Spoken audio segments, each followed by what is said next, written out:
আসসালামু আলাইকুম। আজকে আমরা দুর্নীতি দমন কমিশন কর্তৃক গৃহীত সর্বশেষ নিয়োগ পরীক্ষায় আসা একটি প্রশ্ন সমাধান করতে যাচ্ছি। এখানে প্রশ্নটি হলো, এক্স এর 10% যদি ওয়াই এর 20%-এর সমান হয় তবে এক্স অনুপাত ওয়াই সমান কত? তাহলে এটা খুবই সিম্পল একটি কোয়েশ্চেন।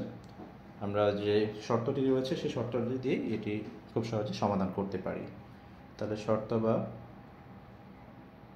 প্রশ্ন মতে এক্স এর 10% সমান হচ্ছে ওয়াই এর 20%, বা এক্স এর 10%কে আমরা লিখতে পারি 10x/100, আর ওয়াই এর 20%কে লিখতে পারি 20y/100।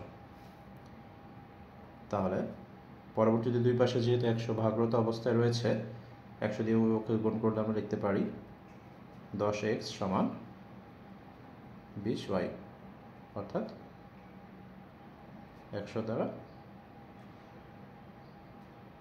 গুণ করে উভয় পক্ষকে,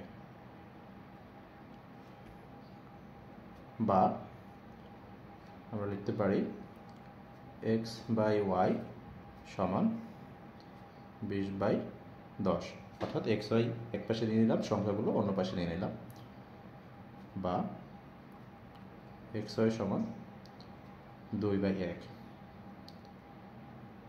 তাহলে আমরা x/y কে লিখতে পারি x অনুপাত y, আর 2/1 কে লিখতে পারি 2/1। তাহলে আমরা আমাদের কাঙ্ক্ষিত যে অনুপাতটি সেটা পেয়ে গিয়েছি, অর্থাৎ x অনুপাত y সমান 2/1, যেটা আমাদের উত্তর ক এ রয়েছে, অর্থাৎ উত্তর হচ্ছে ক। ধন্যবাদ সবাইকে।